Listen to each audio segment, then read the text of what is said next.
कि दृढ़हीन चरणन केरो भरोसो, कि दृढ़हीन चरणन के आश्रय पद छे, रोज गावा जेवुं छे ठाकुरजी पासे। कदाच कांई ना आवड़े तो चाले, आ आश्रयनुं पद छे। भगवानना चरणनो आश्रय जो मळी जाय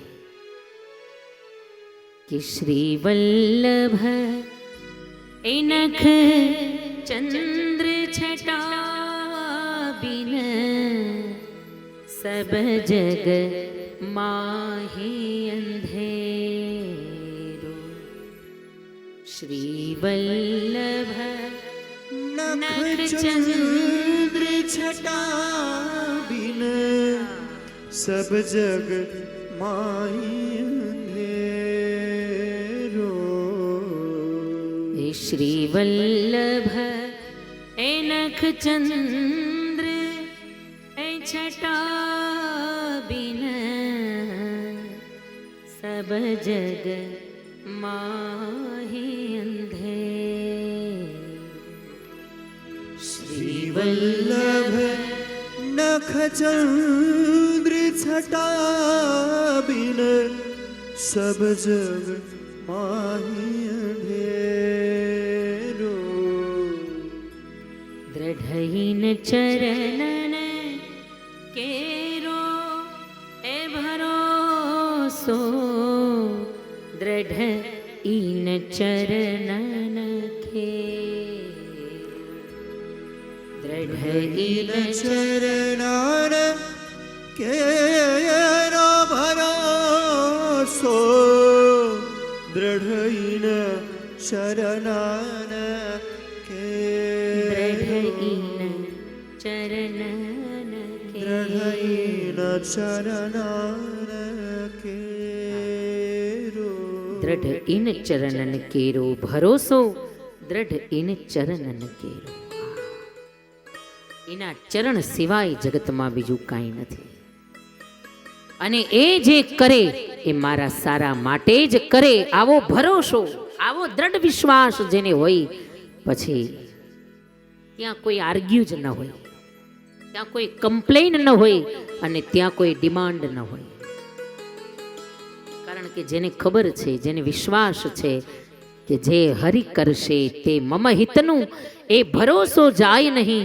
હું હરિનો અને હરિ મમ રક્ષક, એ નિશ્ચય બદલાય નહીં. એ જે કરશે એ મારા સારા માટે જ કરશે.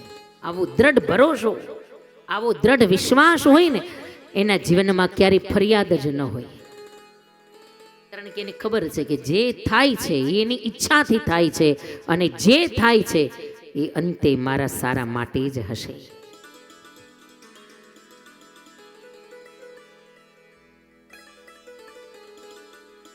ગુજારે જે શિરે તારે, જગતનો નાથ તે સહેજે, ગણ્યું જે પ્યારું પ્યારાએ, તો અતિ પ્યારું ગણી લેજે.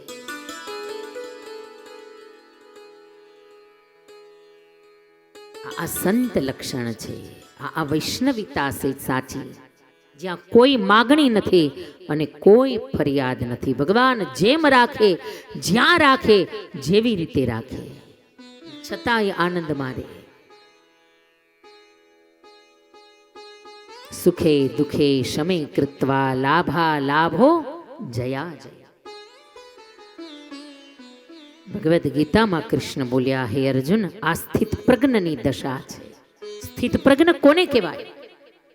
સ્થિત પ્રજ્ઞસ્ય કા ભાષા? સ્થિત પ્રજ્ઞની દશા શું હોય? ત્યારે ભગવાન બોલ્યા, હે અર્જુન, સુખે દુખે સમે કૃત્વા, અને લાભા લાભો જયા જય. સુખ હોય, દુઃખ હોય, લાભ થાય, ગેરલાભ થાય, જય થાય કે પરાજય થાય, બસ એની સ્થિતિ સમાન હોય.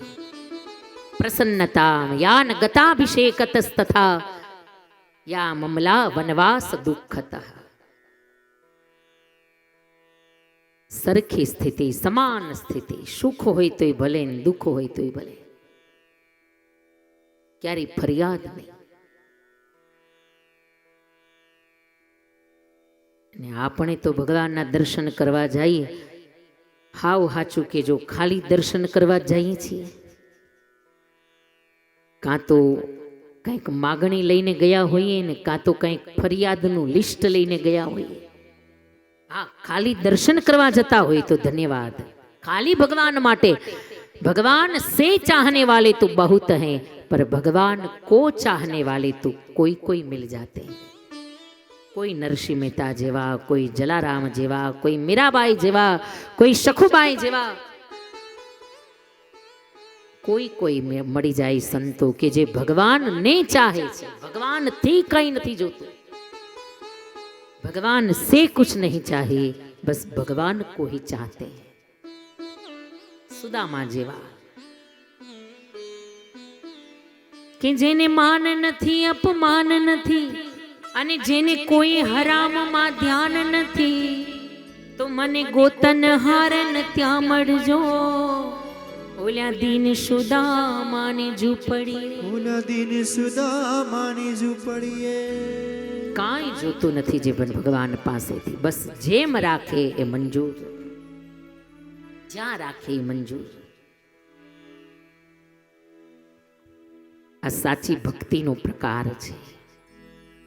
શરણાગતિ શ્રેયની પ્રાપ્તિ માટે, કૃષ્ણ ચરણની પ્રાપ્તિ માટે ઉત્તમ માર્ગ છે શરણાગતિ. ત્યારબાદ ઋષિઓનો ચોથો પ્રશ્ન છે, ભગવાનના અવતારનું પ્રયોજન શું છે? ભગવાનના અવતારનું કારણ શું? શા કારણે ભગવાન યુગે યુગમાં અવતાર ધારણ કરે? ત્યારે સુતજીએ જવાબ આપ્યો, હે શૌનક, હે ઋષિઓ સાંભળો, ભગવાન જ્યારે જ્યારે ધર્મની ગ્લાનિ થાય, અધર્મ વધે અને ધર્મ ઘટે, ત્યારે ધર્મની સ્થાપના કરવા અને અધર્મનો વિનાશ કરવા ભગવાન યુગે યુગમાં પ્રગટ થઈને આવે. પરિત્રાણાય સાધુનામ અને વિનાશાય ચ દુષ્કૃતા. સંતોનું પરિત્રાણ કરવા અને દુષ્ટોનો વિનાશ કરવા ભગવાન યુગે યુગમાં અવતરિત થાય. પાંચમો પ્રશ્ન છે ઋષિઓનો કે ભગવાને ક્યાં ક્યાં અવતાર ધારણ કર્યા અને એ કયા કયા અવતાર લીધા, એ પણ અહીંયા સુંદર 24 અવતારોના નામ અહીંયા સુતજીએ બતાવ્યા છે. અને છેલ્લો પ્રશ્ન કે અન અવતાર દશામાં ધર્મ કોના શરણે જાય? સુતજીએ કહ્યું, હે ઋષિઓ, જ્યારે ભગવાન પૃથ્વી પર હાજર ન હોય ત્યારે અન અવતાર દશામાં ધર્મ સંતોના શરણે જાય, ધર્મ ઋષિઓના શરણે જાય, ધર્મ મહાપુરુષોના સજ્જનોના શરણે જાય. અહીંયા આ સુંદર 6 પ્રશ્નો સુતજી મહારાજે બતાવ્યા. અને અહીંયા શ્રી સુતજી મહારાજે સુંદર મંગલાચરણ કર્યું. ભગવાનની કથાની શરૂઆત કરી, પણ કોઈ પણ વક્તા જ્યારે જ્યારે કથાની શરૂઆત કરે ત્યારે પ્રથમે મંગલાચરણ કરે. મંગલાચરણ યાની પ્રાર્થના, મંગલાચરણ યાની સ્તુતિ, મંગલાચરણ યાની ભગવાનનું સ્મરણ. અહીંયા સુતજી મહારાજે સુંદર મંગલાચરણ કર્યું છે. શ્રી સુત ઉવાચ યમ પ્રવ્રજંતમનુપેતમપેત કૃત્યમ દ્વૈપાયનો વિરહ કાતર આજુહા પુત્રેતિ તન્મયતયા તર્વોભિનેદુ સ્તમ સર્વભૂતહૃદયમ મુનિમાનતોસ્મિ યહ સ્વાનુભાવમખિલં શ્રુતિસારમેકં અધ્યાત્મદીપમતિતીર્ષતાં તમોંધં સંસારિણાં કરુણયાઃ પુરાણગુહ્યં तं व्याससुनुम् उपयामि गुरुं मुनीनाम्. અહીંયા સુતજી મહારાજે પ્રથમે મંગલાચરણ કર્યું છે. જોકે મહાપુરુષોએ બહુ સુંદર મત બતાવ્યો કે જેનું આચરણ મંગલ છે એના માટે દરેક ક્રિયા એનું મંગલાચરણ બની જાય છે. જેનું આચરણ મંગલ છે એના માટે દરેક ક્રિયા એનો યોગ બની જાય છે. અહીંયા ભાગવતજીમાં 3 મંગલાચરણ બતાવ્યા. પહેલું એલું સુતજી અહીંયા મંગલાચરણ કર્યું નૈમિષારણ્યમાં, આ પહેલું મંગલાચરણ છે. ત્યારબાદ ગંગાજીના તટ ઉપર પરીક્ષિત રાજા પાસે સુખદેવજી જ્યારે કથાનો પ્રારંભ કરશે ત્યારે સુખદેવજી પણ મંગલાચરણ કરશે. એ બીજું મંગલાચરણ છે. અને ત્રીજું મંગલાચરણ જ્યારે મૈત્રેય ઋષિ કથાની શરૂઆત કરશે ભગવાનના પરમ પ્યારા લાડીલા ભક્ત વિદુરજી પાસે, ત્યારે મૈત્રેય ઋષિ પણ મંગલાચરણ કરશે. આ ભાગવતજીનું ત્રીજું મંગલાચરણ છે. 3 મંગલાચરણ ભાગવતમાં બતાવ્યા. બહુ સુંદર અલગ અલગ અર્થો મહાપુરુષોએ બતાવ્યા કે ભાગવતમાં 3 મંગલાચરણ છે. એનો અર્થ દિવસમાં પણ 3 વાર કમસે કમ 3 સમય તો ભગવાનને યાદ કરવા જ જોઈએ. 3 વાર ભગવાનને યાદ કરવા, સવારે, બપોરે અને સાંજે. બ્રાહ્મણો જેને ત્રિકાલ સંધ્યા કહે, ત્રિકાલ સંધ્યા 3 વાર ભગવાનને યાદ કરીએ. કદાચ ને 3 વાર ન થાય તો હજી ચાલે, પણ કમસે કમ 2 વાર, સવારે પ્રાતઃ સંધ્યા અને સાંજે સાયમ સંધ્યા. આ 2 સંધ્યાના સમય કેવલ ભગવાનની પૂજા માટે, કેવલ પરમાત્માના સ્મરણ માટે જ છે. આ 2 સંધ્યાકાલીન સમય કેવલ ભગવાન માટે. થોડી કેટલાક સંતો એવો પણ અર્થ બતાવ્યો કે 3 મંગલાચરણ છે ભાગવતમાં, તો એનો અર્થ જીવનની પણ 3 અવસ્થા છે. 3 અવસ્થા છે ને, બાલ્યાવસ્થા, યુવાવસ્થા અને વૃદ્ધાવસ્થા. અને આ 3 અવસ્થામાં મંગલાચરણની જરૂર છે. 3 અવસ્થામાં ભજનની જરૂર છે. 3 અવસ્થામાં ભક્તિની જરૂર છે. પહેલું મંગલાચરણ સુતજીનું બાલ્યાવસ્થાનું મંગલાચરણ છે, થોડું નાનું છે. છેલ્લું મંગલાચરણ મૈત્રેય ઋષિએ જે કર્યું એ વૃદ્ધાવસ્થાનું મંગલાચરણ છે, એ પણ થોડું નાનું છે. પણ વચ્ચેનું જે મંગલાચરણ સુખદેવજી મહારાજે કર્યું રાજા પરીક્ષિત પાસે, એ સૌથી લાંબુ મંગલાચરણ છે, કારણ કે યુવાવસ્થાનું મંગલાચરણ છે. એટલે મહાપુરુષોએ બહુ સુંદર અર્થ બતાવ્યો કે ખરેખર 3 અવસ્થામાં ભજનની જરૂર છે. પણ કદાચ બાલ્યાવસ્થામાં અણસમજના કારણે, નાદાનિયતના કારણે કદાચ ભક્તિ ઓછી થાય તો ચાલે. કારણ કે અણસમજણ છે બાળક, ત્યારે ભક્તિ ભજન ઓછું થાય તો ચાલે. છેલ્લી અવસ્થા વૃદ્ધાવસ્થા, ત્યારે પણ શરીરની કંઈક અશક્તિના કારણે, અવસ્થાના કારણે કદાચ ભજન ઓછું થાય તો ચાલે. પણ સૌથી વધારે ભજનની જરૂર યુવાવસ્થામાં છે. ખરેખર સૌથી વધારે ભક્તિની જરૂર યુવાવસ્થામાં છે. અને ખરેખર સાચી ઉંમર જ ભજનની યુવાની છે. સાચી ઉંમર જ યુવાની છે. ઘણા પછી રાહ જોઈને બેઠા હોય કે માળા કઈ યુવાનીમાં થોડી થાય, કથા કઈ યુવાનીમાં થોડી સંભળાય. એ તો છેલ્લે વૃદ્ધાવસ્થા આવશે, વાળ ધોળા થશે. એ તો હવે આપણે થવા જ દેતા નથી. એ તો થવાના જ નથી છેક સુધી. ઘણા રાહ જોઈને બેઠા હોય, હા કંઈક હાલો કથામાં, તો કે અત્યારે હું કથા સાંભળવી જુવાનીમાં. એ તો છેલ્લે વૃદ્ધાવસ્થા આવશે, પછી તો કથા જ સાંભળવાની છે ને. આમ તો કથા સિવાય પછી હાચવે કોણ? 80 વર્ષે પછી કથામાં જ હારા લાગીએ ને, પછી બીજે હાચવે કોણ? જો વૃદ્ધાવસ્થામાં જે ભજન કરીએ છીએ ને, એ કાંઈ પ્રેમથી નથી કરતા. એ તો પછી ધરાર, પછી ક્યાં જાય? ઘણા પછી વૃદ્ધાવસ્થા આવે ને એટલે કહે કે હવે તો અમે કઈ મિષ્ટાન ખાતા નથી, હવે તો ઉંમર થઈ, હવે તો ખીચડી દૂધ ને આવું સાદું સાદું ખાઈએ, છોડી દીધું બધું. પણ આપણે છોડ્યું નથી, ઓલા ઉપરવાળાએ ધરાર છોડાયું. આપણે કઈ મૂકી એવા નથી. આ તો હવે પચતું નથી ને મોઢામાં દાંત નથી એટલે નથી ખાતા. તોય ઘણા લાડવા ખાંડી ખાંડીને ખાય, તોય અડદિયા ખાંડી ખાંડીને ખાય શિયાળામાં, પણ ખાય ખરા. એ દ્રગ દ્રગ નહીં તેજ દેહ જબ ડગમગ પગ મગ મગ મગ અલગ પરમ. કેવી દશા થાય વૃદ્ધાવસ્થામાં કે દ્રગ દ્રગ નહીં તેજ, આંખનું તેજ વયું જાય. દ્રગ દ્રગ નહીં તેજ દેહ જબ ડગમગ, જાવું હોય આમ ને નીકળે આમ. 2 જણાએ પકડવા પડે કે ઈ બાજુ નહીં આ બાજુ, આ બાજુ. આ તો છેલ્લી દશા આવે ત્યારે ખબર પડે હો કેવી દશા છે. દ્રગ દ્રગ નહીં તેજ દેહ જબ ડગમગ અને પગ પગ મગ મગ અલગ પરમ. બે પગ હરખા ન હાલે, એક આ બાજુ જાય ને એક આ બાજુ જાય, પગ કયું ન કરે. દ્રગ દ્રગ નહીં તેજ દેહ જબ ડગમગ પગ પગ મગ મગ અલગ પરમ. અને ચગ ચગ મુખ દંત તો બચન જબ ફગ ફગ. ચગ ચગ મુખ દંત, દાંત ધીરે ધીરે મોઢામાંથી મંડે નીકળવા, એટલે પછી બચન જબ ફગ ફગ. પછી જે બોલવું હોય ન બોલાય, બોલવું હોય કાંઈક ને નીકળે કાંઈક. કારણ કે કેટલાક શબ્દો એવા છે કે દાંત હોય તો જ બોલી શકાય.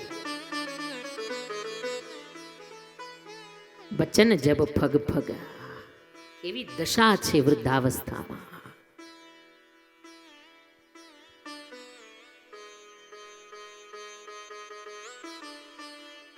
પછી ઘણા કહે કે હવે તો અમે ફિલ્મ જોતા નથી, બસ હવે તો કથામાં જ જઈએ કા મંદિરે જ જઈએ. પણ હવે પછી 80 વર્ષે તો કથામાં જ હારા લાગીએ ને, પછી ફિલ્મમાં અડિયું કાઢીએ થોડા હારા લાગીએ. એ આયા જ હારા લાગે, એને કથા ને મંદિર જ હાચવે. પછી આપણે છોડતા નથી, ભગવાન ધરાર છોડાવે છે. જોજો,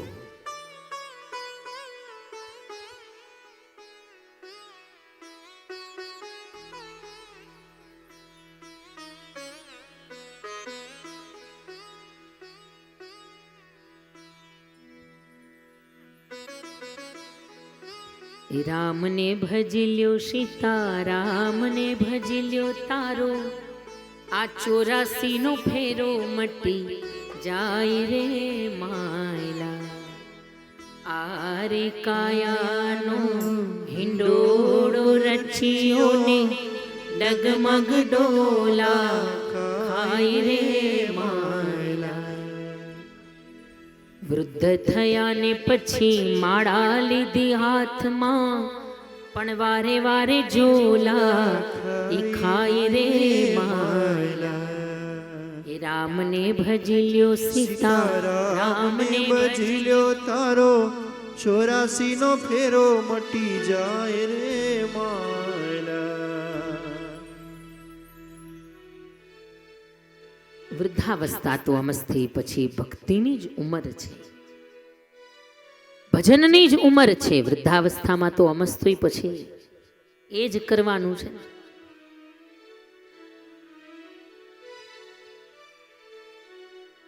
પણ ખરેખર જો સાચી ભજનની ઉંમર હોય તો યુવાની છે. ખરેખર જો ભક્તિની શરૂઆત કરવી હોય તો વૃદ્ધાવસ્થાથી નહીં, યુવાનીથી થાય. રાહ જોઈએ ને પછી છેલ્લી વૃદ્ધાવસ્થામાં માળા હાથમાં લઈએ, ક્યારેય લીધી ન હોય પછી માળા થોડી કરવી ફાવે? ક્યારેક કરી હોય તો ફાવે, ક્યારેક મંદિરે દર્શન કર્યા હોય, ક્યારેક કથા સાંભળી હોય તો આટલી કલાક બેસી શકીએ. ક્યારેય બેઠા જ ન હોઈએ ને પછી ડાયરેક્ટ સીધા વૃદ્ધાવસ્થામાં આવીએ કથામાં, તો એ બેસવાની ટેવ ન હોય, હેબિટ ન હોય. આ તો યુવાનીથી શરૂઆત કરવી પડે. અને જેટલા જેટલા ભક્તોને ભગવાન મળ્યા, કોઈ વૃદ્ધાવસ્થાની રાહ નથી જોઈ, બધાને યુવાનીમાં પરમાત્માના દર્શન થયા.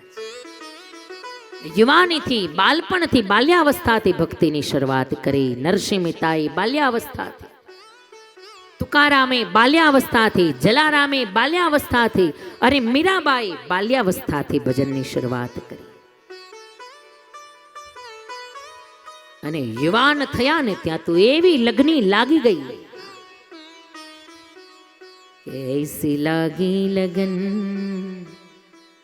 ये मीरा हो गई मगन, ऐसी लागी लगन ये मीरा हो गई मगन, कि वो तो गली गली हरी गुण गाने लगी, ऐसी लागी लगन मीरा हो गई मगन, ऐसी लागी लगन मीरा हो गई मगन, वो तो गली गली हरि गुण गाने लगी, ऐसी लागी लगन मेरा हो गई मगन, ऐसे लागी लगन मेरा हो गई मगन, ए महलों में पली बन के जोगन चली महलों में पली, बन के जोगन चली महलों में पली, बन के जोगन चली महलों में पली, बन के जोगन चली। मीरा रानी दीवानी कहाने लगी, मीरा रानी दीवानी कहाने लगी, मीरा रानी दीवानी कहाने लगी, मीरा रानी दीवानी कहाने लगी। कोई रोके नहीं, कोई टोके नहीं, कोई रोके नहीं, कोई टोके नहीं। मेरा प्रेमी प्रीतम को मनाने लगी है, मीरा प्रेमी प्रीतम को मनाने लगी, मेरा प्रेमी प्रीतम को मनाने लगी, मीरा प्रेमी प्रीतम को मनाने लगी। वो तो गली गली, वो तो गली गली हरी हरी गली गली हरी गुन गाने लगे, ऐसे लागी लगन मेरा हो गई मगन, ऐसे लागी लगन मेरा हो गई। वो तो गली गली हरी गुन गाने लगे, ऐसे लागे लगन मेरा हो गई मगन। वो तो गली गली हरी गुन गाने लगी, ऐसे लागी लगन मेरा हो गई मगन। महलों में पली, बन के जोगन चली, महलों में पली, बन के जोगन चली। मीरा रानी दीवानी कहाने लगी, हो मीरा रानी दीवानी कहाने लगी।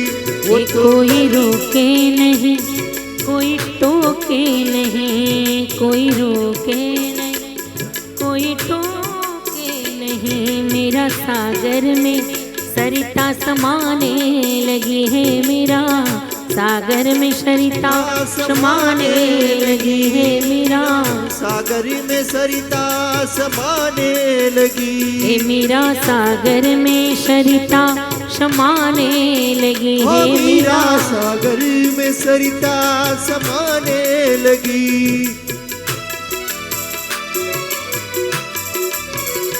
वो तो गली गली गली गली गली गली हरी हरी हरी हरी हरी गली गली गली गली गली, वो तो गली गली हरी गुन गाने लगी। ऐसे लागी लगन मेरा हो गई मगन, ऐसे लागी लगन मेरा हो गई मगन। वो तो गली गली हरी गुन गाने लगी, ऐसे लागी लगन मेरा हो गई मगन, ऐसे लागी लगन मेरा हो गई मगन। राणा ने विष दिया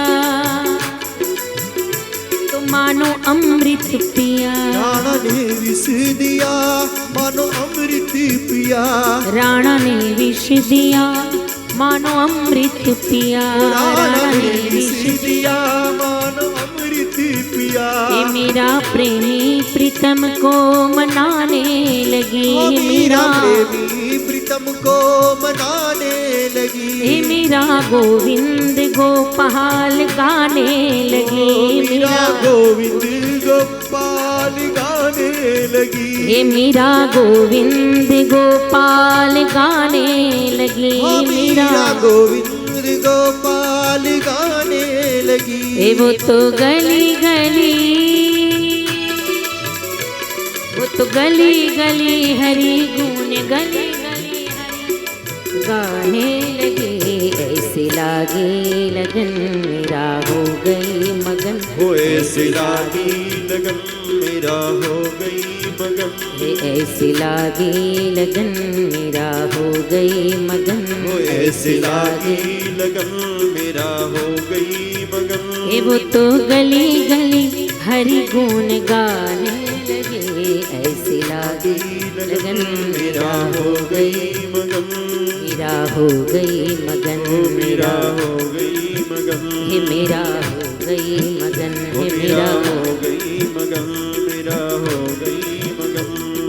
गोविंद गोविंद गाए रे राधा कृष्ण गोविंद गुण गाए रे, गोविंद गोविंद गाइए रे राधा कृष्ण गोविंद गुण गाइए रे, हे गोविंद गोविंद गाए रे राधा कृष्ण गोविंद गुण गाए रे, गोविंद गोविंद गाइए रे राधा कृष्ण गोविंद गुण गाइए रे, हे गोविंद गोविंद गाए रे राधा कृष्ण गोविंद गुण गाए रे, ओ गोविंद गोविंद गाइए रे राधा हरे हरे गोविंद गुण गाइए रे, हे गोविंद गोविंद गाए रे राधा कृष्ण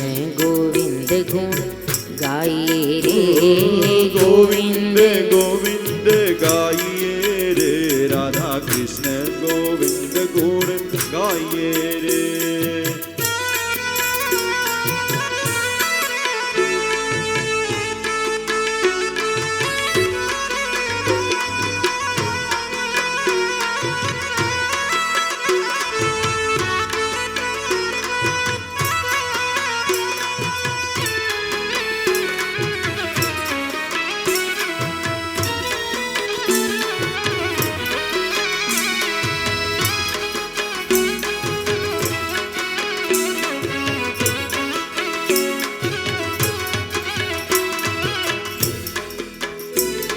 हे नरसी के नटवर को गाइए रे राधा कृष्ण गोविंद गुण गाइए रे, नरसी के नटवर को गाइए गाइए रे राधा कृष्ण गोविंद गुण गाइए रे, हे नरसी के नटवर को गाइए रे राधा कृष्ण गोविंद गुण गाइए रे, ओ नरसी के नटवर को गाइए रे राधा श्री कृष्ण राधे गोविंद गुण गाइए रे, हे गोविंद गोविंद गाइए रे राधा कृष्ण गोविंद गुण गाइए रे, गोविंद गोविंद गाइए रे राधा कृष्ण गोविंद गुण गाइए रे,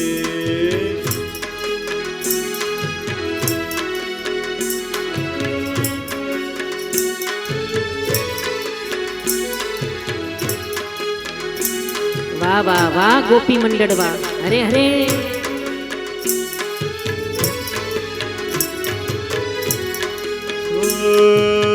गोविंदा गोपाला वैकुंठ रमणा गोविंदा गोविंदा गोपाला वैकुंठ रमणा गोविंदा, गोविंदा गोपाला वैकुंठ रमणा गोविंदा, हे गोविंदा गोपाला वैकुंठ रमणा गोविंदा, वैकुंठ रमणा गोविंदा वैकुंठ रमणा गोविंदा, वैकुंठ रमणा गोविंदा वैकुंठ रमणा गोविंदा, ओ मंगल करना गोविंदा, मंगल करणा गोविंदा, गोविंदा गोपाला वैकुंठ रमणा गोविंदा, हे गोविंदा गोपाला वैकुंठ रमणा गोविंदा, गोविंदा गोपाला वैकुंठ रमणा गोविंदा, हे गोविंदा વૈકુંઠ રમણા ગોવિંદા ગોવિંદા ગોપાલા વૈકુંઠ રમણા ગોવિંદા એ વૈકુંઠ રમણા ગોવિંદા વૈકુંઠ રમણા ગોવિંદા પ્રભુ અશરણ શરણા ગોવિંદા પ્રભુ પ્રભુ અશરણ અશરણ શરણા ગોવિંદા પ્રભુ મંગલ કરણા ગોવિંદા પ્રભુ મંગલ કરના ગોવિંદા પ્રભુ વૈકુંઠ રમણા ગોવિંદા પ્રભુ પ્રભુ વૈકુંઠ રમણા ગોવિંદા ગોવિંદા ગોપાલા વૈકુંઠ રમણા ગોવિંદા સ્વાગતમ કૃષ્ણ શરણાગતમ કૃષ્ણ સ્વાગતમ કૃષ્ણ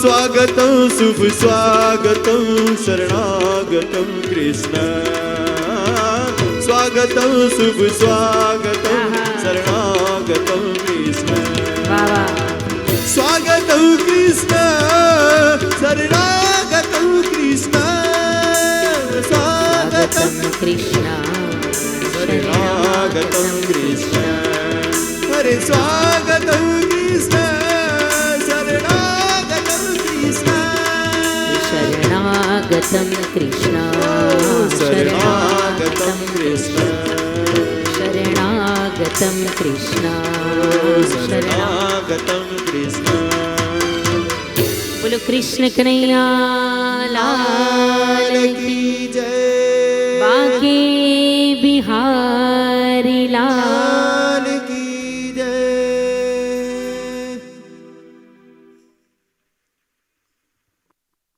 વાહ ભાઈ વાહ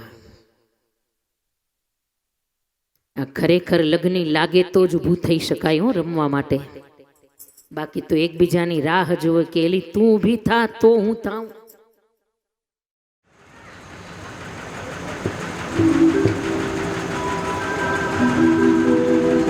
શુકજી મહારાજે સુંદર મંગલાચરણ કર્યું આ બાલ્યાવસ્થાનું મંગલાચરણ છે અને સુતજીએ મંગલાચરણમાં પહેલી વેલી વંદના ગોવિંદની નહીં નારાયણની નહીં પહેલી વેલી વંદના પોતાના સદગુરુદેવ શ્રી સુખદેવજી મહારાજને કરી છે કારણ કે ગોવિંદ તો જ કૃપા કરે જો પેલા ગુરુ કૃપા કરે ગુરુ ગોવિંદ દો ખડે કિસકો લાગુ પાય પણ બલિહારી ગુરુદેવ કી कि जिसने गोविंद दियो बताए गुरु जो कृपा करे तो જ ગોવિંદ કૃપા કરે જેને ગુરુ સ્વીકારે એને જ ગોવિંદ સ્વીકારે ગુરુનો અદ્ભુત મહિમા છે જીવનમાં ગુરુ વિનાનાને નુગરા કહ્યા છે મહાપુરુષોએ જેના જીવનમાં ગુરુ નથી એ નુગરા છે અને સંતોએ તો ત્યાં સુધી લખી નાખ્યું કે નુગરા નહીં ચડે નિર્વાણ નિર્વાણના પથ ઉપર મુક્તિના માર્ગ ઉપર ક્યારે નુગરાઓ જઈ ન શકે જેના જીવનમાં સદગુરુનો આશ્રય નથી જેના જીવનમાં ગુરુની કૃપા નથી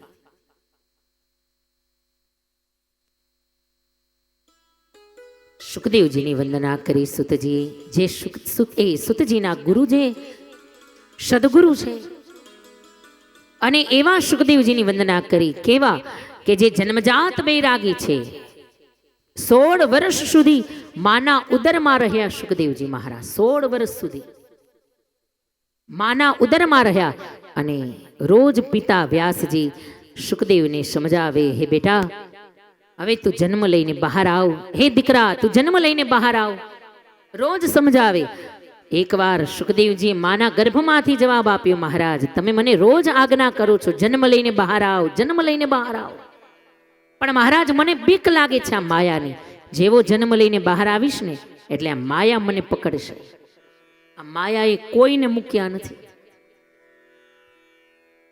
મનુષ્યોને સાધારણ મનુષ્યને તો નચાવ્યા પણ આ માયાએ મોટા મોટા સંતોને ઋષિઓને નચાવ્યા છે આ માયા કોઈને છોડતી નથી જેવો જન્મ લઈને આવીશ એટલે આ માયા મને પકડશે વ્યાસજીએ કહ્યું બેટા જા હું તારું પિતા વ્યાસ જા હું તને માયામાંથી છોડાવીશ જા પણ તું એકવાર જન્મ લઈને આવ બેટા હે દીકરા, તું જન્મ લઈને આવ. અને આ શબ્દ વ્યાસજીના સાંભળ્યા ત્યાં તો માના ઉદરમાંથી સુખદેવજી મહારાજ બોલ્યા, કહ્યું, હે વ્યાસજી, ક્યારના કહો છો કે બેટા જન્મ લઈને આવ, હું તને માયામાંથી છોડાવીશ. પણ મહારાજ, તમે મને કેવી રીતે છોડાવશો? કારણ કે હજી તો મારી માના ઉદરમાં છું, ત્યાં દીકરો દીકરો, પુત્ર પુત્ર કરીને બોલાવો છો. આટલી માયા તો તમને વળગી છે. જેને પોતાને આટલી માયા હોય, બીજાને કેમ છોડાવે? હજી તો માના ઉદરમાં છું, ત્યાં દીકરો દીકરો કરીને બોલાવું છું. કેટલી માયા તમને વળગી છે. અને આ શબ્દ વ્યાસજીએ સાંભળ્યા, સમજી ગયા કે એનો અર્થ આ કોઈ સામાન્ય દીકરો નથી. આટલો વૈરાગ્ય જેને માના ગર્ભમાં હોય, એનો અર્થ આ તો સાક્ષાત શિવાંશ છે, સાક્ષાત રુદ્રનો અવતાર છે, સાક્ષાત મહાદેવનો અવતાર છે. અને વ્યાસજી મહારાજે શિવજીને પુકાર કર્યો, મહાદેવ તમે પધારો, તમે આવો મહારાજ, આ તમારો જ અંશાવતાર છે, તમે સમજાવો. અને પછી શિવજી આવ્યા અને શિવજીએ શુકદેવને આજ્ઞા કરી, કહી, બેટા તું મારો જ અંશ છે, જા, માયા તારું કંઈ બગાડી નહીં શકે, પણ તું જન્મ લઈને બહાર આવ, અવતાર લઈને બહાર આવ, જા, જન્મ લઈને સીધો જ હિમાલયની ગિરિકંદરામાં જજે, માયા તારું કંઈ બગાડી નહીં શકે. અને શિવજીની આજ્ઞા થઈ અને હવે શુકદેવજી પ્રગટ થયા છે. જોજો, વ્યાસ એ વિષ્ણુનો અવતાર છે અને શુકદેવજી એ સાક્ષાત શિવનો અવતાર છે, સાક્ષાત શિવનો અવતાર છે શુકદેવજી મહારાજ. શુકદેવજી મહારાજ પ્રગટ થયા, પણ 16 વર્ષની ઉંમર ધારણ કરીને પ્રગટ્યા. કોણ માતા, કોણ પિતા, શું દુનિયા, શું માયા, કોઈની પરવા કર્યા વિના સીધા જ શુકદેવજી મહારાજ હિમાલયની ગિરિકંદરા તરફ જવા લાગ્યા. બરાબર 16 વર્ષની ઉંમર ધારણ કરી શુકદેવજી મહારાજ હિમાલયની ગિરિકંદરા તરફ. પાછળ પિતા વ્યાસજી દોડ્યા. દ્વૈપાયનો વિરહ કાતર આ જુહાવ. વ્યાસજી વિરહથી આર્ત સ્વરે પુત્રને પુકારતા, હે પુત્ર, હે બેટા, થોડી વાર ઉભો રે. હજી તને યજ્ઞોપવિત નથી આપ્યા, તને જનોય નથી આપી, હજી થોડી વાર ઉભો રે બેટા. પુત્રેતિ તન્મયતયા. પણ ત્યારે શુકદેવજીએ તો જવાબ ના આપ્યો, પણ વનના વૃક્ષોને વાચા ફૂટી અને વૃક્ષોએ જવાબ આપ્યો. કહ્યું, હે વ્યાસજી, ક્યારના તમે રડો છો મહારાજ, પણ તમારા દીકરા શુકદેવને તમે જવા દો. અમારા જેવા વૃક્ષો જેવા પરમાર્થી બની જાઓ. અમે જ્યારે આટલું તપ કરીએ, ટાઢ, તડકો, ઠંડી બધું સહન કરીને આવી કઠોર તપસ્યા કરીએ, પણ અમારામાં જ્યારે ફળ લાગે ત્યારે અમે નથી ખાતા, એ ફળ જગતને આપી દઈએ છીએ. સંસાર માટે ફળ સમર્પિત કરી દઈએ છીએ. મહારાજ, તમે અમારા જેવા પરમાર્થી બની જાઓ. તમારી તપસ્યાનું ફળ તમારો દીકરો શુકદેવ છે, એને જો તમારા જ આશ્રમમાં રાખશો તો કંઈ કેટલાય પરીક્ષિત શ્રાપિત બનીને ગંગાના કિનારે બેઠા છે, એને ભાગવતની કથા કોણ સંભળાવશે મહારાજ? એનો ઉદ્ધાર કોણ કરશે? એને જવા દો, એને જગત માટે સમર્પિત કરો. કારણ કે એને જવા દેશો તો જ જગતનો ઉદ્ધાર થશે, તો જ જગતને કથાનું દાન મળશે. આ વૃક્ષોએ જવાબ આપ્યો વ્યાસજીને. પુત્રેતિ તન્મયતયા. અને તરવો ભીનેદ, તરુવરો બોલ્યા છે.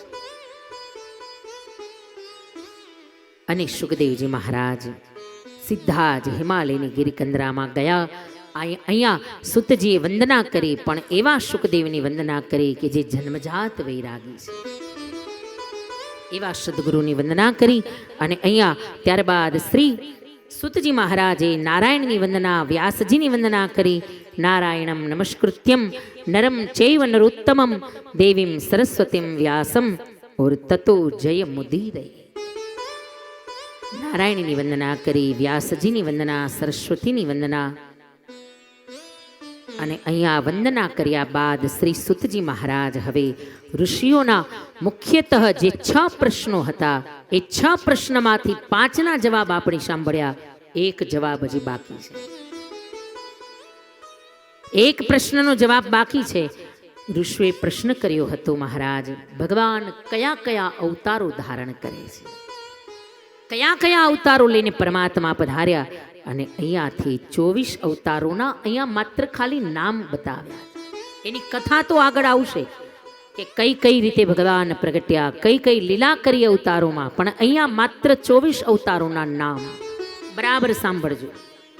ખાલી નામ સાંભળવા માત્રથી પણ પુણ્યની પ્રાપ્તિ થાય, કારણ કે આ ભગવાનના અવતારોના નામ છે.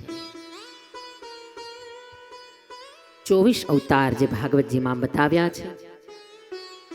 શુતજી મહારાજે કહ્યું, હે શૌનક, ભગવાનના 24 અવતારમાંનો પ્રથમ અવતાર સ એવ પ્રથમમ દેવ કૌમારમ સર્ગમાં સ્થિત.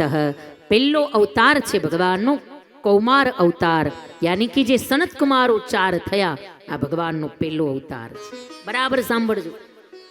ઘણીવાર આપણને એ ખબર હોય છે કે 24 અવતાર, પણ કયા કયા એ ખબર નથી હોતી.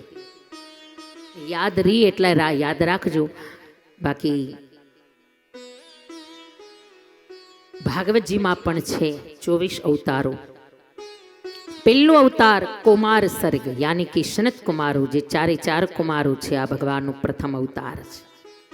બીજો અવતાર દ્વિતીયમ તુ ભવાયાસ્ય રસાતલગતા મહિમ અને ઉદ્ધરિષ્યન્નુપાદત્ત યજ્ઞેશ શૌકરમ વપુ. શુકર અવતાર, યાની કે વરાહ અવતાર. ભગવાન વરાહ બન્યા અને પૃથ્વીને પોતાની દાઢ ઉપર બહાર લાવ્યા. આ ભગવાનનો બીજો અવતાર છે. યાદ રહીએ એટલા યાદ રાખજો, ન રહીએ તો વાંધો નહીં, પણ બરાબર સાંભળજો આ 24 અવતારોના નામ. ત્યારબાદ ત્રીજો અવતાર તૃતીયમ ઋષિ સર્ગમ ચ દેવર્ષિ ત્વમુપેત્ય સહ તંત્રમ સાત્વત્તમાચષ્ટ નૈષ્કર્મ્યમ કર્મણામ યતઃ. ભાગવતજીના શ્લોક એવા સુંદર છે કે કદાચ તમે ધ્યાન આપીને સાંભળો તો સમજાઈ જાય. ત્રીજો અવતાર કેનો છે? તૃતીયમ ઋષિમ સર્ગમ ચ, તૃતીયમ ઋષિમ સર્ગમ ચ દેવર્ષિ ત્વમુપેત્ય સહ. દેવર્ષિ કોને આપણે દેવર્ષિ કહીએ છીએ? દેવર્ષિ નારદજી મહારાજ. આ તમે શ્લોક ઉપર ધ્યાન આપશો તો થોડું સમજાઈ જશે એનો અર્થ પણ. દેવર્ષિ નારદ આ ભગવાનનો ત્રીજો અવતાર છે. વિચાર કરો, આમાં ત્રીજો અવતાર છે નારદ અવતાર. આ ભગવાનનો અવતાર છે નારદજી. અને છતાંય ક્યારેક ક્યારેક આપણે નારદજીને કેવી રીતે મૂલવીએ છીએ. આપણે કોઈ આડી અવડી વાતો કરે ને એટલે આપણે એમ કહીએ કે આ તો નારદ જેવો છે, અને નારદ જેવી ટેવ છે, વાની વાહ કરે ને વાની વાહ કરે. નારદજી આવા છે? અપરાધ લાગે. જો ભાગવતના કોઈ પણ પાત્રોને એને નીચા ન બતાવવા. એક એક પાત્રો મહાન વિભૂતિઓ છે. આ બધી જેની કથાઓ ભાગવતજીમાં આવે એ કોઈ સામાન્ય હોય, અને એમાંય નારદ એટલે પરમ ઋષિ છે, મહર્ષિ છે, આ દેવર્ષિ છે. આ ત્રીજો અવતાર નારદ અવતાર. ચોથો અવતાર તુર્યે ધર્મ કલા સર્ગે નર નારાયણા વૃષિ. ચોથો અવતાર છે નર નારાયણ અવતાર. જેમણે બદ્રિકાશ્રમ બદ્રીનારાયણમાં જઈ કઠોર તપસ્યા કરી, એ ચોથો અવતાર નર નારાયણનો અવતાર. પંચમઃ કપિલો નામ સિદ્ધેશ કાલ વિપ્લુતમ. પંચમઃ કપિલો નામ, પાંચમો અવતાર છે ભગવાન કપિલ અવતાર. પરમ સિદ્ધ થયા, જેમણે જગતને સાંખ્ય શાસ્ત્રનું દાન આપ્યું, એવા પાંચમો અવતાર ભગવાન કપિલ અવતાર. ત્યારબાદ છઠ્ઠો અવતાર ષષ્ઠે અત્રેરપ્યત્વમ વૃત્ત પ્રાપ્તો અનસૂયયા. છઠ્ઠો અવતાર છે જે અત્રેર પત્યત્વમ વૃત્ત પ્રાપ્તો અનસૂયયા. અત્રિ અને અનસૂયાના દીકરા બનીને આવ્યા, અને અત્રિના દીકરા થયા એટલા માટે નામ પડ્યું દત્તાત્રેય. દત્ત મહારાજ. અવધૂત ચિંતન જય ગુરુદેવ દત્ત. આજ પણ જે જુનાગઢમાં ગિરનારના શિખર ઉપર જેમના ચરણ પગલા બિરાજે છે, એટલા માટે ગિરનારની ભૂમિ આજ પણ સિદ્ધ ભૂમિ છે. આજ પણ ત્યાં કોઈ 12 વર્ષ જો ભજન કરે તો એની ભક્તિ સિદ્ધ થઈ જાય, એનું ભજન સિદ્ધ બની જાય. કારણ કે ત્યાં દત્ત મહારાજ પધાર્યા છે જુનાગઢની ભૂમિમાં, નવનાથ પધાર્યા છે જુનાગઢની ભૂમિમાં. એટલા માટે તો છઠ્ઠો અવતાર છે દત્ત અવતાર, ત્યારબાદ સાતમો અવતાર છે તતઃ સપ્તમ આકુત્યામ રુચેર યજ્ઞો ભ્યજાયત. સાતમો અવતાર છે યજ્ઞ અવતાર, જે યજ્ઞ નારાયણ આપણે યજ્ઞ કરીએ છીએ એ નારાયણનો અવતાર છે. યજ્ઞ નારાયણ અવતાર એ ભગવાનનો સાતમો અવતાર છે.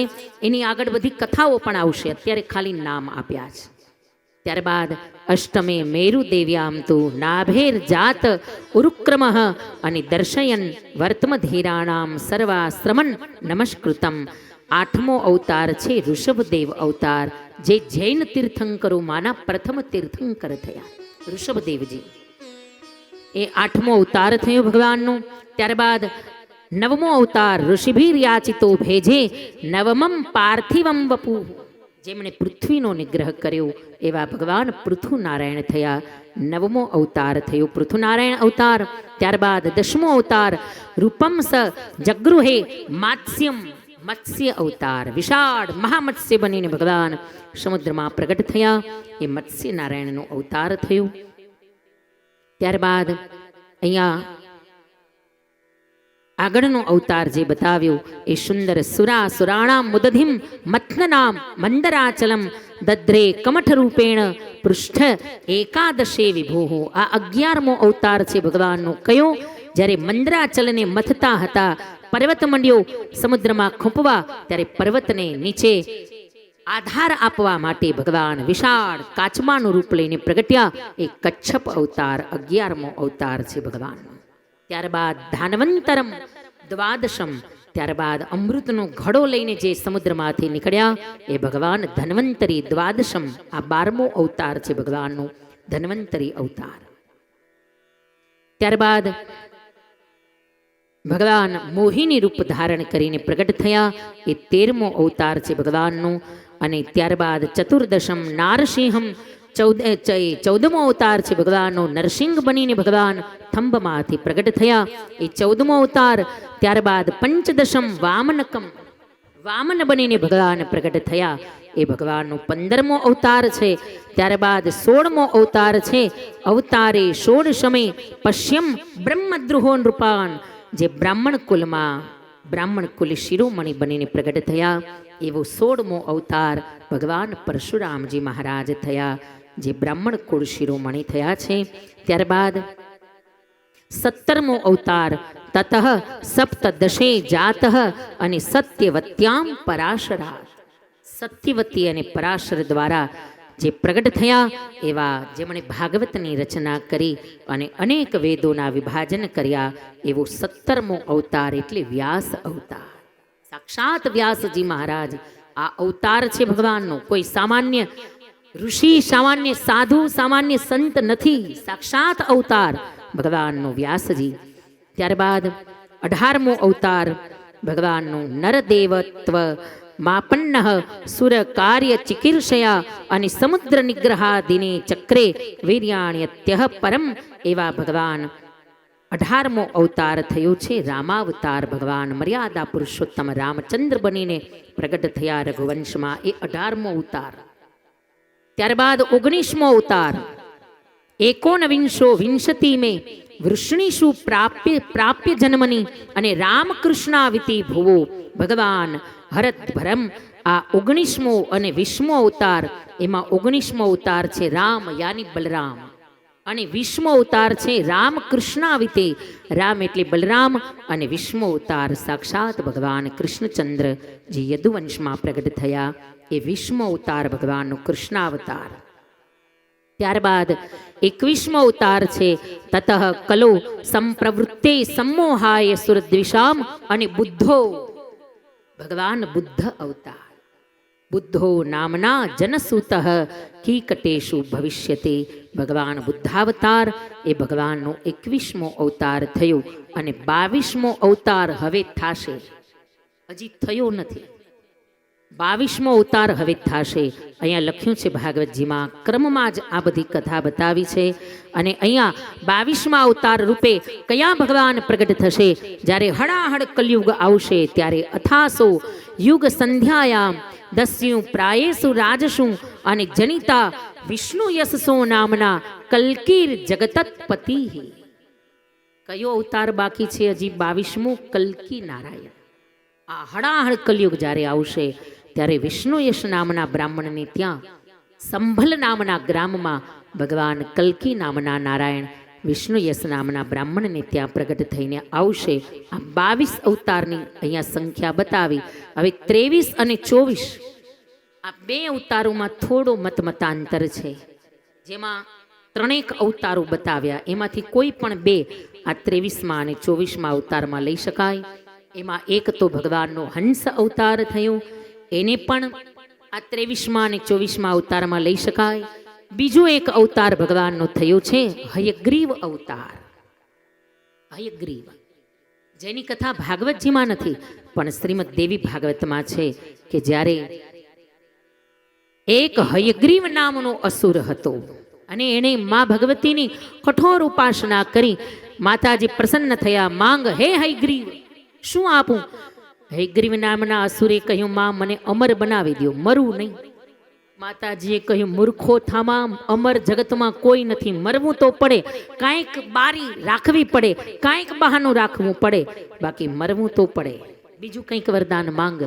હયગ્રીવે કહ્યું, તો પછી માં મને વરદાન આપો કે જે ઘોડાના મસ્તકવાળા દેવ હોય એનાથી જ હું મરું. એટલે કે એ પણ સામે હયગ્રીવ હોય. હય એટલે ઘોડો અને ગ્રીવ એટલે મસ્તક. એ પણ હયગ્રીવ હોય, ઘોડાના મસ્તકવાળા. કારણ કે આ અસુરને ખબર છે કે દરેક દેવતાઓ સુંદર મુખવાળા છે, કે ઘોડાના મસ્તકવાળા નથી, એટલે મને કોઈ મારી જ નહીં શકે, હું અમર બની જાઉં. એટલે આવું વરદાન માંગ્યું. પણ એને ખબર નથી કે એને મારવા માટે ભગવાન કોઈ પણ રૂપે અવતાર ધારણ કરે. અને બહુ વિસ્તારથી નહીં કહું પણ જરા સંક્ષિપ્તમાં કહી દઉં કે ભગવાન નારાયણ ઘોડાના મસ્તકવાળા બન્યા છે. દેવી ભાગવતમાં કથા છે કે દેવતાઓ માટે ભગવાન એટલું લડ્યા, થાકી ગયા નારાયણ. અને એવા થાકી ગયા કે રણ મેદાનમાં જ બાણનું ઓશિકું રાખીને ભગવાન સૂઈ ગયા. માથાની નીચે બાણનું ઓશિકું રાખી દીધું, સૂઈ ગયા ભગવાન. ધનુષ્યની એની બાણની પનખ પાછી ચડાવેલી છે અને ધનુષ્યને માથા નીચે રાખી નારાયણ સૂતા છે. અને દેવતાઓ બધા વર્ષો વીતી ગયા, બરાબર યજ્ઞ કરવો છે અને યજ્ઞના પ્રધાન દેવ છે નારાયણ. નારાયણ જો ન હોય તો યજ્ઞ ન થાય. એટલે બધા દેવતાઓએ વિચાર કર્યો યજ્ઞ કરવો છે, ચાલો નારાયણ પાસે જઈએ. આવ્યા વૈકુંઠમાં, પણ ભગવાન તો છે નહીં. ક્યાં છે ભગવાન? ખબર પડી કે એ તો રણ મેદાનમાં સૂતા છે ત્યારના. બહુ થાકી ગયા, વર્ષો વીતી ગયા, હજી નથી જાગ્યા. અને બધા દેવતાઓએ આવ્યા રણ મેદાનમાં, જોયું કે ધનુષ્ય બાણનું ઓશિકું રાખીને ભગવાન સૂતા છે. પણ હવે આને જગાડે કોણ? કેવી રીતે જગાડવા? કઈ રીતે જગાડવા? અને પાછા જગાડવા જરૂરી છે, કારણ કે યજ્ઞ કરવો છે અને યજ્ઞના અધિપતિ દેવ નારાયણ છે. એના વિના યજ્ઞ ન થાય, એટલે જગાડવા છે. ત્યારે બ્રહ્માજીએ વિચાર કર્યો, એક કામ કરો, આ ધનુષ્યની દોરી જે ચડાવેલી છે કે જેના દ્વારા ભગવાનને ટેકો મળ્યો છે ધનુષ્યનો, ઓશિકાનો. ઓશિકું થોડું હલબલ થાય તો માણસની નિંદર ઉડી જાય. કોઈ ઓશિકું ખેંચી લે ઉઠાડવા માટે તો નિંદર ઉડી જાય. એટલે આ ઓશિકાને જરા આડું અવડું કરો એટલે ભગવાન એની મેળે જાગી જશે. એટલે ત્યારે બ્રહ્માજીએ એક વ્રમી નામના કીડાને ઉત્પન્ન કર્યું. કહ્યું, જા આ દોરી જે છે એને કાપી નાખ, તારા દાંતથી વ્રમી નામના કીડાની આજ્ઞા કરી, જાય દોરીને કાપી નાખ અને ધનુષ્ય આડું અવડું થશે એટલે ભગવાન જાગી જશે. અને વ્રમી નામનો કીડો આવ્યો. કહ્યું, ભલે, પણ બદલામાં મને શું મળે? બ્રહ્માજીએ કહ્યું, જા યજ્ઞમાં સ્વાહા સ્વાહા કરશે જે, અને જે આહુતિ અગ્નિમાં જાશે એ તો અગ્નિદેવ સ્વીકારશે, પણ કેટલીક આહુતિ બહાર પડે, કેટલાક દાણા જવતલના જે બાર ઢોળાય, જા એનો અધિકાર હે વ્રમી તારો છે. એ ઘણીવાર આપણે ઉપાડીને પાછું યજ્ઞમાં નાખી દેતા હોઈએ, યજ્ઞમાં પધરાવી દઈએ. એ યજ્ઞનો અધિકાર નથી, એ અગ્નિનો અધિકાર નથી, એ વ્રમી નામના કીડાનો અધિકાર છે. એ પાછું નીચે પડેલું યજ્ઞમાં ન હોમાય.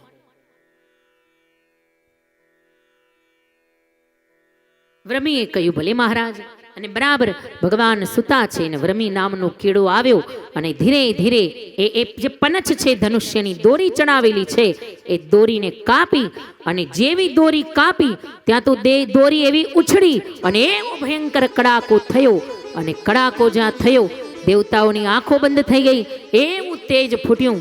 પણ આંખ ખોલીને જ્યાં જોયું ત્યાં તો ભગવાનનું મસ્તક કપાઈ ગયું છે.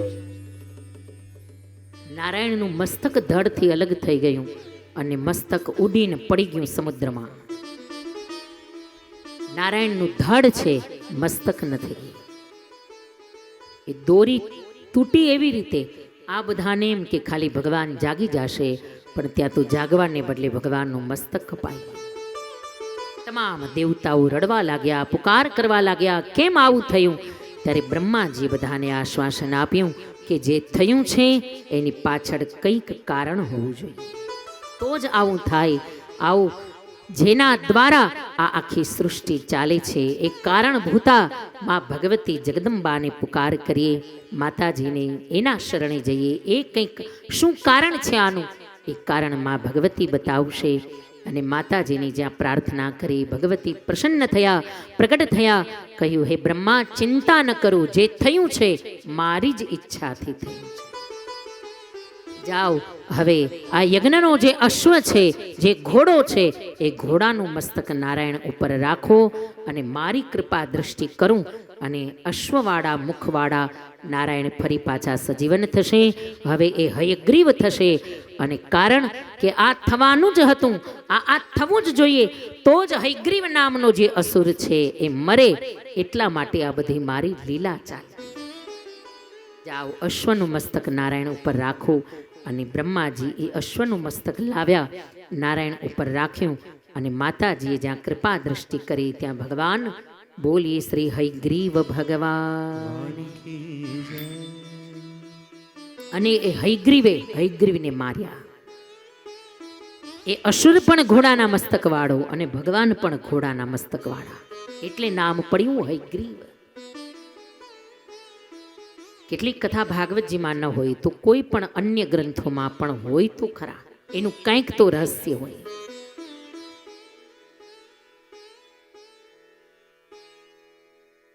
તો આ એક અવતાર હયગ્રીવ અવતાર, એને પણ આ 24 અવતારોની ગણતરીમાં લઈ શકાય. અને એક જે ગજેન્દ્ર માટે ભગવાન હરિ નામના નારાયણ પ્રગટ થયા, હરિનારાયણ, એને પણ આમાં આ 23માં અને 24માં અવતારની ગણતરીમાં લઈ શકાય. તો આ રીતે 24 અવતારોની ગણતરી મહાપુરુષોએ અહીંયા બતાવી છે. પણ સુતજીએ આ 24 અવતારોની સંખ્યા બતાવી અને અહીંયા બોલ્યા કે હે શૌનક, આટલા અવતારો મેં બતાવ્યા, પણ એમાં એ તે ચાંશ કલહ પુંસઃ કૃષ્ણસ્તુ ભગવાન સ્વયં. આટલા અવતારો મેં બતાવ્યા, પણ એમાં સ્વયં ભગવાન કૃષ્ણચંદ્ર તો સાક્ષાત પૂર્ણાવતાર છે. સાક્ષાત ભગવાનનો પૂર્ણાવતાર એટલે કૃષ્ણ પરમાત્મા. આ બીજા બધા જ અવતારો અંશાવતાર છે. કોઈ કલાવતાર, કોઈ ક્રોધાવતાર, કોઈ જ્ઞાનાવતાર, પણ 2 અવતાર એ પૂર્ણાવતાર માનવામાં આવ્યા છે.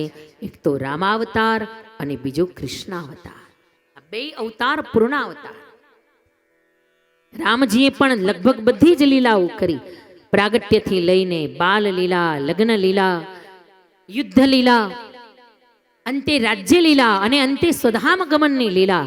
ભગવાન પરમધામમાં પધાર્યા, બધી જ લીલા રામજીએ કરી. અને એમાં રામાવતારમાં જે બાકી રહી ગઈ એ તો વળી કનૈયાએ હાવ પૂરી કરી નાખી. એકે લીલા એવી નથી કે જે કનૈયાએ ન કરી હોય, બધી લીલા કનૈયાએ કરી. નાચ્યાય ખરા, બધાઈને નચાવ્યાય ખરા, રણ મેદાનમાં લડ્યાય ખરા, ટાણું આવ્યું તો મુઠ્ઠીઓ વાળીને ભાગ્યાય ખરા, અને પાછું બધું આવડે. કેવી પ્રેમપૂર્વક વેણું પણ વગાડી અને રણ મેદાનમાં પાંચજન્ય શંખનો નાદ પણ કર્યો. ગોપીઓ પાસે માખણ માટે તાતા થઈ થઈ કરીને નાચ્યાય ખરા, અને એ જ કૃષ્ણ રણ મેદાનમાં ગીતાની ગાથા અર્જુને સંભળાવી અને કેવું જ્ઞાન જગતને આપ્યું છે.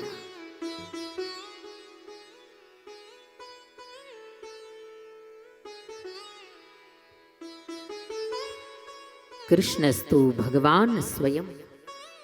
કૃષ્ણ એ તો સાક્ષાત ભગવાનનો અવતાર, પૂર્ણાવતાર છે.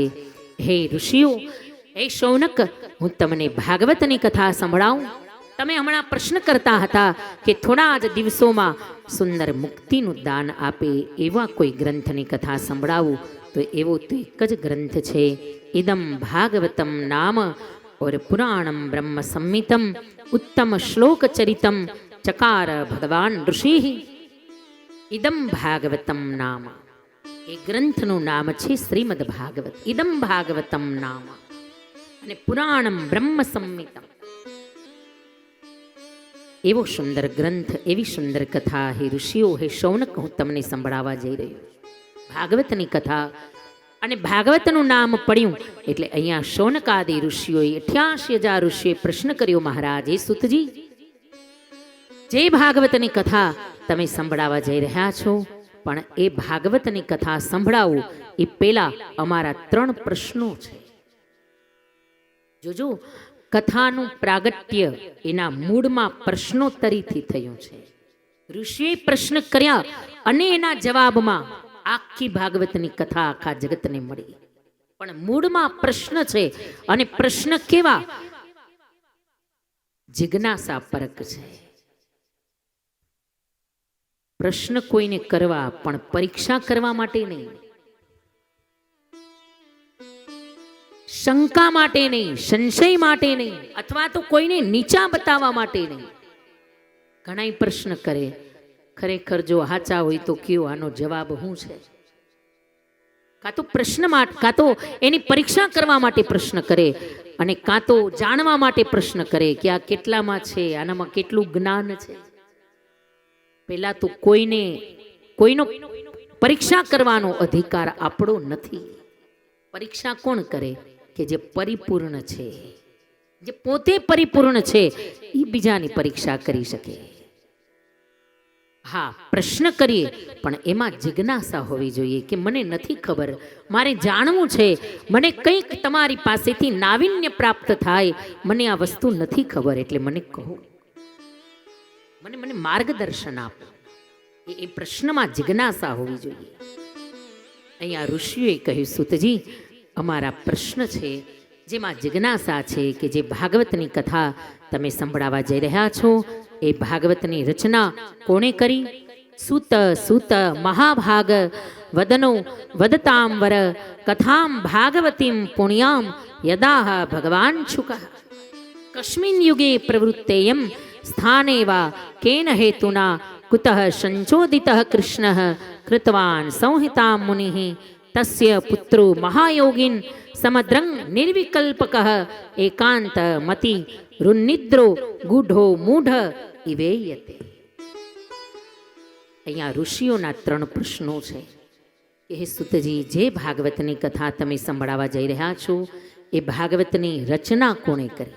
પહેલો પ્રશ્ન, ભાગવતના રચયિતા કોણ? જો આ બધા પાયાના પ્રશ્નો છે. બીજો પ્રશ્ન, પહેલી વહેલી ભાગવતની કથા કોણે કરી, એટલે કે વક્તા કોણ? અને ત્રીજો પ્રશ્ન, પહેલી વહેલી કથા સાંભળી કોણે, એટલે કે શ્રોતા કોણ? આ 3 વ્યક્તિઓ ભાગવતના મૂળ છે, રચયિતા, વક્તા અને શ્રોતા. આ 3 દ્વારા આખા જગતને આ ભાગવતની ગાથા મળી છે. અને અહીંયાથી શ્રી સુતજી મહારાજ સુંદર કથાના રચયિતા અને ભાગવતના રચયિતા છે મહારાજ વેદ વ્યાસજી મહારાજ. ભાગવતના રચયિતા છે વ્યાસજી મહારાજ. અને અહીંયાથી હવે વ્યાસ કથામાં સુતજી મહારાજ લઈ જાય છે. સુંદર વ્યાસજીના પ્રાગટ્યની કથામાં સુતજી મહારાજ લઈ જાય. કથા બડી સુંદર ભાગવતના બહુ સંક્ષિપ્તમાં બતાવી છે, પણ દેવી ભાગવતમાં ઘણી વિસ્તારથી બતાવી છે. વ્યાસજીના પ્રાગટ્યની કથા પણ આપણે અહીંયા સમય અનુકૂલે સંક્ષિપ્તમાં જોઈએ કે મત્સ્યગંધા સત્યવતી, જેને આપણે બધા જ જાણીએ છીએ, માછલીના ગર્ભ દ્વારા જે પ્રગટ થઈ, જેના શરીરમાંથી માછલીની દુર્ગંધ આવે છે, એટલા માટે એનું નામ પડ્યું મત્સ્યગંધા. માછીમારની દીકરી છે. અને જીવનમાં સત્યનું પાલન કરનારની છે, એટલા માટે એક નામ પડ્યું સત્યવતી. એ જ મત્સ્યગંધાનું એક નામ છે સત્યવતી. બરાબર સુંદર યમુનાના કિનારે નાવ ચલાવે છે માછીમાર. ક્યારેક ક્યારેક સત્યવતી પણ નાવ ચલાવે અને આ રીતે ધીરે ધીરે સમય પસાર થઈ રહ્યો છે. અને બરાબર બીજી બાજુ પરમ તપસ્વી મહારાજ પરાશર. પરાશર ઋષિ એવા તપસ્વી ઋષિ છે, એવા તપસ્વી ઋષિ. વશિષ્ઠના વંશમાં પ્રગટ્યા છે પરાશર. વશિષ્ઠના શક્તિ અને શક્તિના પરાશર. વશિષ્ઠના લગ્ન અરુંધતી સાથે થયા. આજ પણ જેને આપણે અરુંધતીનો તારો કહીએ છીએ, અરુંધતી દેવી એ વશિષ્ઠના પત્ની છે. અને એ જ વશિષ્ઠ અને અરુંધતીને ત્યાં જે દીકરો થયો એ શક્તિ થયા, અને શક્તિને ત્યાં જે દીકરો થયો એ પરાશર થયા. અને એકવાર એવા તપસ્વી પરાશર વિદ્વાનોની સભામાં ગર્જના કરી પરાશરે કે જગતમાં તાકાત નથી આ કામ, આ વાસના, આ માયા મને પકડી શકે. મેં કામ ઉપર વિજય મેળવી લીધો છે, કામ ઉપર અજાજુડ કાબુ છે મારો, આ કામ મને પકડી ન શકે. બરાબર ઋષિઓની સભામાં ગર્જના કરી અને ત્યાંથી નીકળીને આવ્યા યમુનાના કિનારે. સામે કિનારે જવું છે અને બરાબર માછીમાર ભોજન કરવા બેઠો છે. એટલે માછીમારે યુવાન દીકરી મત્સ્યગંધાને કહ્યું, બેટા જા, ઋષિને સામે કિનારે જવું છે, જા નાવમાં બેસાડીને લઈ જા સામે કિનારે. જોજો આ બધી ઋષિઓની લીલા છે, આ કોઈ એની ભૂલ નથી, આ એની લીલાઓ છે. જો આવી લીલા ન કરે તો આ જગતને આવા ગ્રંથો ક્યારેય ન મળે. બરાબર યમુનાના કિનારે આવ્યા. મત્સ્યગંધા નાવ મંડી ચલાવવા. ઋષિને નાવમાં બેસાડ્યા અને ધીરે ધીરે નાવ મંડી ચાલવા. મત્સ્યગંધા તો નાવ ચલાવે છે, પણ પરાશરનું ધ્યાન, પરાશરનું મન ધીરે ધીરે મત્સ્યગંધામાં મોહિત થવા લાગ્યું. આ એ જ ઋષિ કે જે ગર્જના કરીને આવ્યા છે કે મને કામ ક્યારેય મોહિત ન કરી શકે.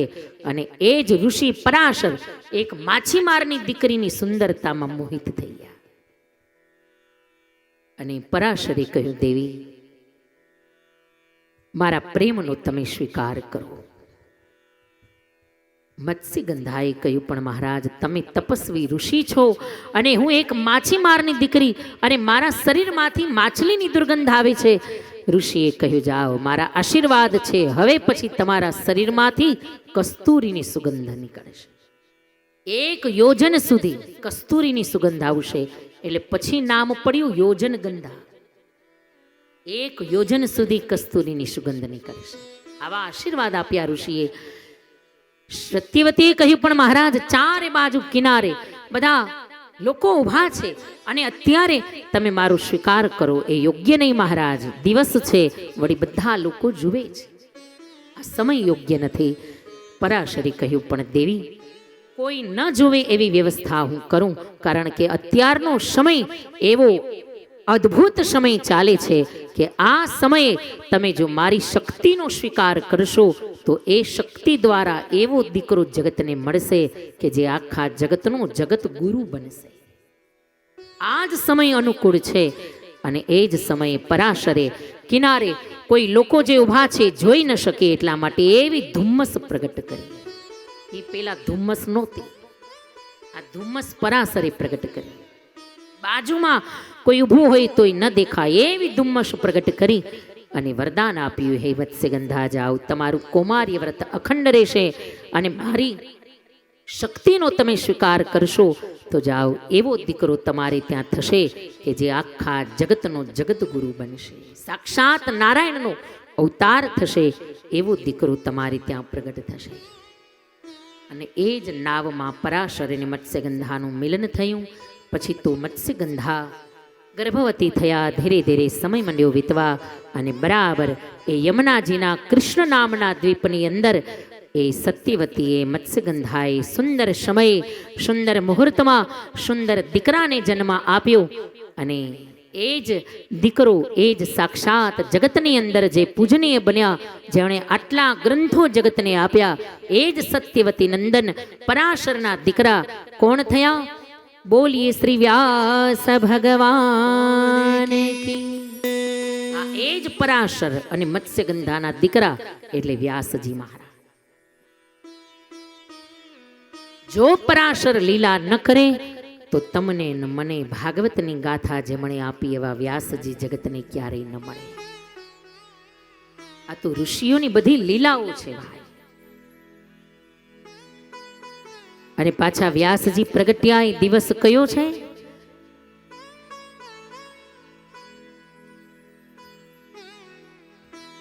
એક મિનિટ, કયો? જરાક આમ અવાજ વોલ્યુમ ખોલો ને, બાકી હમણાં વાતું કરવાની છૂટ આપીએ તો આ અષાઢ સુદ પૂર્ણિમા. અષાઢ સુદ પૂર્ણિમા જેને આપણે ગુરુ પૂર્ણિમા કહીએ છીએ. ગુરુ પૂર્ણિમા એટલે ભલે આપણે ગુરુની પૂજા કરીએ પણ ખરેખર આખા જગતના ગુરુ છે વ્યાસજી, એટલે એને ગુરુ પૂર્ણિમા કહેવાય છે. આખા જગતના ગુરુ વ્યાસજી છે એટલે વ્યાસ પૂર્ણિમા. પણ પછી આપણે જે આપણા ગુરુ હોય, સદગુરુ હોય, એની પૂજા કરીએ, એ પણ આપણા ગુરુ જ છે, એ પણ વ્યાસ સ્વરૂપ જ છે. આ અષાઢ સુદ પૂર્ણિમા, આ ગુરુ પૂર્ણિમાના દિવસે વ્યાસજીનું પ્રાગટ્ય થયું છે. સુતજીએ કહ્યું, હે ઋષિઓ, પછી તો કૃષ્ણ નામના દ્વીપમાં પ્રગટ થયા, એટલા માટે નામ પડ્યું કૃષ્ણ દ્વૈપાયન.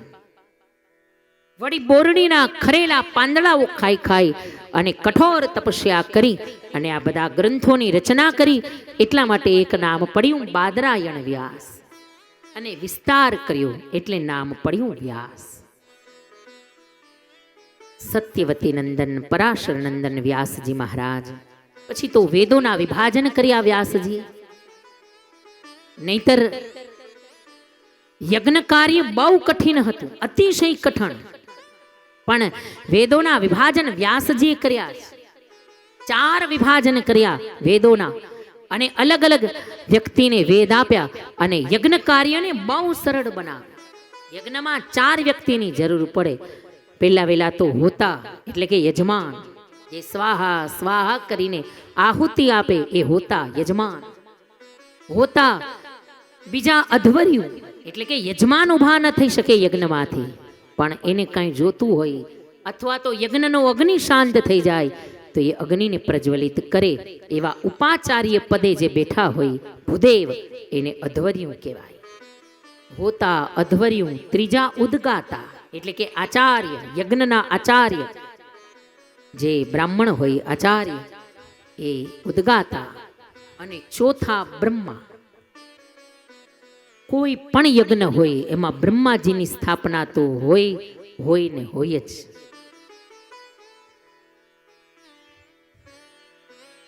કોઈ પણ યજ્ઞ કાર્યમાં બ્રહ્માજીનું સ્થાપન હોય જ. કારણ કે બ્રહ્માજીએ ભૂલ કરીને જ્યારે શિવજીનો અગ્નિસ્તંભ પ્રગટ્યો ત્યારે એ અગ્નિસ્તંભનો છેડો ગોતવા માટે બ્રહ્માજી ઉપર ગયા, નારાયણ નીચે ગયા, ક્યાંય એ અગ્નિસ્તંભનો છેડો ન મળ્યો. એટલે નારાયણે આવીને શિવજીના પગ પકડી લીધા. આ શિવ પુરાણની કથા છે. ચરણ પકડી લીધા, મહારાજ તમારા શરણે આવ્યો છું. હે મહાદેવ, તમે દેવ નહીં, તમે તો મહાદેવ છો. હું ઓળખી ગયો, આ કોઈ સામાન્ય અગ્નિસ્તંભ નથી, આ તો તમારું શિવલિંગ છે. નારાયણે ચરણ પકડી લીધા, પણ બ્રહ્માજીએ હાર ન સ્વીકારી. હારી ગયા પણ તોય હાર સ્વીકારી નહીં. ઘણા હારી જાય પણ તોય માને જ નહીં ને, માને જ નહીં કે હું હારી ગયો, એ સ્વીકારે જ નહીં. માન્યા જ નહીં કે મને છેડો નથી મળ્યો, આ શિવલિંગનો આ અગ્નિસ્તંભનો અંત ક્યાંય છે જ નહીં, માન્યા જ નહીં. અને એમાં વળી રસ્તામાં કેવડાનું પુષ્પ મળ્યું એટલે એને લીધો હારે. કહ્યું, હાલ શિવજી પાસે હું એમ કહું કે મને આ અગ્નિસ્તંભનો છેડો મળી ગયો એટલે તું હા પાડજે કે હા મળી ગયો. ખોટી સાક્ષી તારે ખાલી પૂરવાની છે, ખાલી હા પાડવાની છે, ખાલી માથું હલાવવાનું છે તારે, બીજું કાંઈ બોલવાનું નથી. અને બ્રહ્માજી શિવજી પાસે આવ્યા. કહ્યું, મહારાજા અગ્નિસ્તંભનો છેડો મને મળી ગયો, આ પૂછો કેવડાને. કેવડાએ કહ્યું, હા મહારાજ મળી ગયો, ખાલી હા જ પાડી. અને શિવજી ખીજાયા, અરે આ કોઈ અગ્નિસ્તંભ થોડો છે, આ તો મારું શિવલિંગ છે. અને હે બ્રહ્મા, તમે ખોટું બોલ્યા. અને એવા ક્રોધાયમાન થયા શિવજી. કપાળમાંથી ભૈરવને પ્રગટ કર્યો, કહ્યું જા, બ્રહ્માના 5 મુખ છે, એમાંથી એક મુખને કાપી નાખ. અને શિવજીના લાટમાંથી ભૈરવ પ્રગટ થયો અને બ્રહ્માના 5 મુખ હતા, એમાંથી એક મુખ કાપી નાખ્યું. એટલે બ્રહ્માજી ચતુરાનન થયા. અને એ જ ભૈરવને શિવજી આજ્ઞા કરી, કહ્યું જા, ઉજ્જૈન નગરીમાં બિરાજમાન થા, ત્યાં તારી પૂજા ખૂબ સારી રીતે થશે. અને એ જ ઉજ્જૈનમાં આજ પણ કાલ ભૈરવ બિરાજમાન છે. જે ગયા હશે મને ખબર હશે કે મહાકાલ બિરાજમાન છે. મહાકાલ આટલા જ્યોતિર્લિંગમાંનું જ્યોતિર્લિંગ મહાકાલ, ઉજ્જૈન્યામ મહાકાલ. અને થોડે દૂર કાલ ભૈરવ પણ બિરાજમાન છે. મહાકાલની પ્રસાદી લેવાય પણ કાલ ભૈરવની ન લેવાય.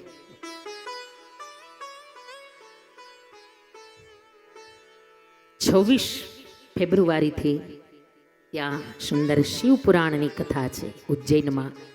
મારા ભાગવત સેવા સમિતિના આયોજન દ્વારા બહુ સુંદર કથાનું આયોજન. બિલકુલ હરસિદ્ધિમાનું મંદિર પણ છે બાજુમાં, અને ત્યાંથી બિલકુલ નજીકમાં જ સુંદર બધી વ્યવસ્થા ઉતારાની ખૂબ સુંદર આયોજન છે. બરાબર 26 ફેબ્રુઆરીમાં. અને ત્યારે શિવજી મહારાજે આ બ્રહ્માજીનું મસ્તક કાપી નાખ્યું. અને પછી બ્રહ્માને શ્રાપ પણ આપ્યો, કહ્યું જાઓ, હે બ્રહ્મા, તમે ખોટું બોલ્યા એટલે હવે તમારી ક્યાંય પૂજા નહીં, ક્યાંય તમારા મંદિર નહીં જાઓ. કેવડાને પણ શ્રાપ આપ્યો, જા તું સુગંધ રહિત બની જા, અને તારો ક્યારેય હું સ્વીકાર નહીં કરું. જા.